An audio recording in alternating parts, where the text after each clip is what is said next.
आपका स्वागत है। ये स्ट्रिंग का सेकेंड पार्ट का वीडियो है। फर्स्ट पार्ट में मैंने थोड़ा इंट्रोडक्शन दिया है स्ट्रिंग के बारे में, लेकिन उसको यूज कैसे करेंगे और स्ट्रिंग के प्रोग्राम्स कैसे बनाएंगे वो सारे कॉन्सेप्ट्स में इस वीडियो में बताने जा रहा हूं आपको। मैंने ये बताया था आपको पिछले वाले वीडियो में कि स्ट्रिंग अगर है तो लास्ट में नल होगा ही होगा, और अगर स्ट्रिंग हम बनाते हैं तो डबल कोट्स के थ्रू बनाते हैं। आप जहां पे भी कहीं पे भी देख लो अगर डबल कोट्स, वो स्ट्रिंग ही है। और अगर सी लैंग्वेज में स्ट्रिंग अगर है तो लास्ट में नल होगा ही होगा, ये बताने के लिए कि स्ट्रिंग टर्मिनेट हो गया है यहां पे। अब इसमें असाइनमेंट ऑपरेटर यूज नहीं होता है मोस्ट ऑफ द ऑपरेशंस में। क्यों? क्योंकि एक कैरेक्टर हो, स्टोर करने वाला एक कैरेक्टर तो असाइन कर देता है वैल्यू, लेकिन जब बहुत सारे कैरेक्टर्स हो तो बहुत सारे कैरेक्टर को हम लोग एक में असाइनमेंट ऑपरेटर यूज नहीं करते हैं। तो क्या यूज करेंगे? बहुत सारे फंक्शंस यूज करेंगे।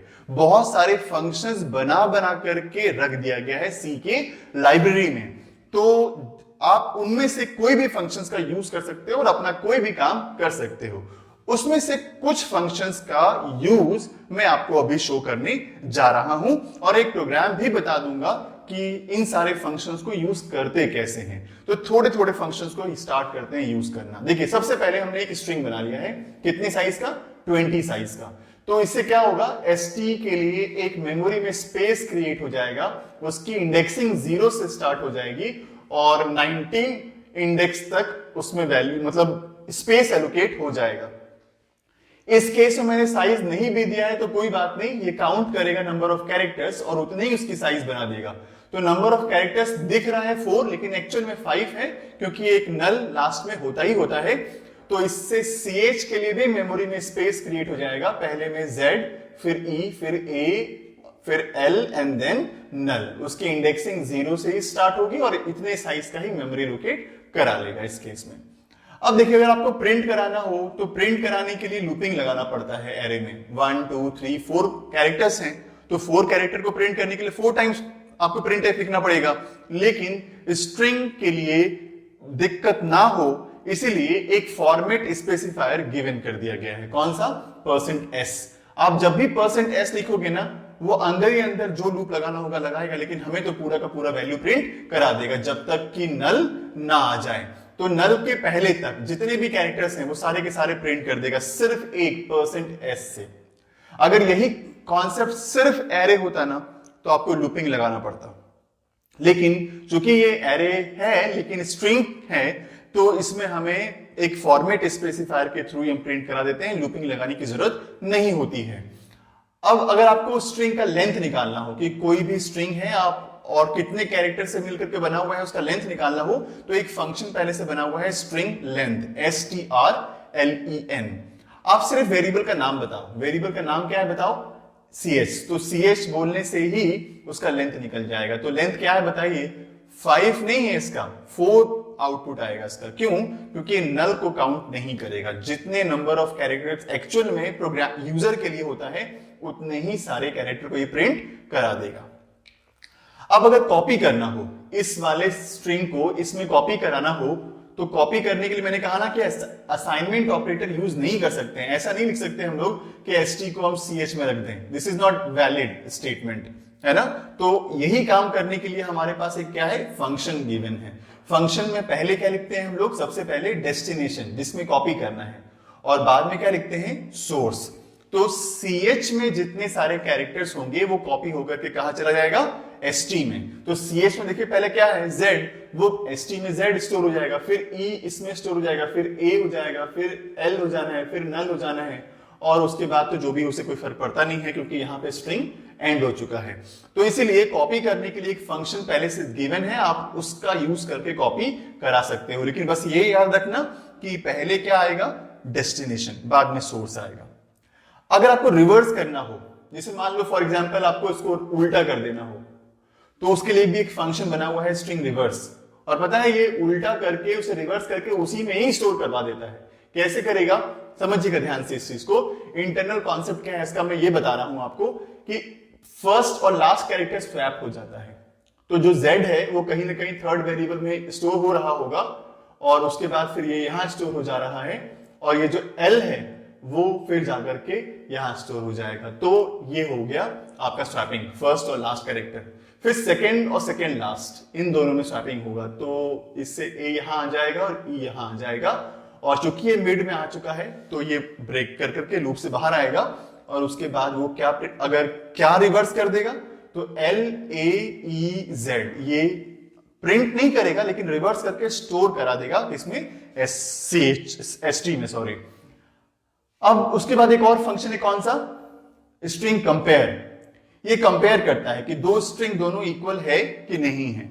कैसे कंपेयर करेगा, उसके स्काई वैल्यू में से। कैसे, देखिए अगर मान लीजिए पहला वैल्यू भी 0 होता और दूसरा वाला वैल्यू भी 0 होता और इन दोनों को हम लोग कंपेयर कर रहे होते अगर, तो इसका फर्स्ट कैरेक्टर उसके फर्स्ट कैरेक्टर की स्काई वैल्यू की डिफरेंस निकाली जाती, तो क्या होता, डिफरेंस 0। अगर डिफरेंस 0 है तो इन दोनों में कंपैरिजन होगा, इसका भी डिफरेंस 0, फिर इन दोनों में कंपैरिजन होगा, डिफरेंस 0, इन दोनों में कंपैरिजन होगा, इसका भी डिफरेंस 0, तो ये रिटर्न क्या कर देगा, 0।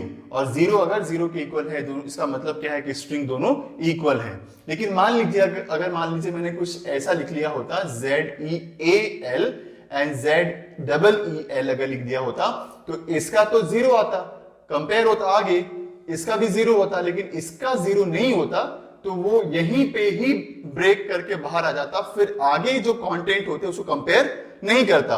और इसी में अगर नॉन जीरो अगर आ गया ना इसका डिफरेंस, तो वही नॉन जीरो वैल्यू रिटर्न हो जाता। तो non zero is not equal to 0, condition false हो जाता और हम एल्स में ये प्रिंट करा देते कि दोनों स्ट्रिंग इक्वल नहीं है।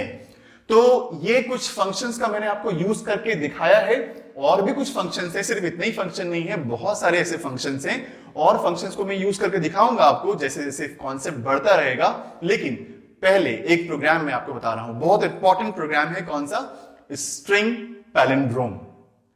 जो मैं पैलिंड्रोम का प्रोग्राम बनाने जा रहा हूं वो फंक्शंस को यूज करके बनाने जा रहा हूं, फिर लॉजिक के थ्रू कभी बना भी सकते हैं हम लोग, या आप भी ट्राई करोगे, लेकिन पहले प्रोग्राम बनाते हैं।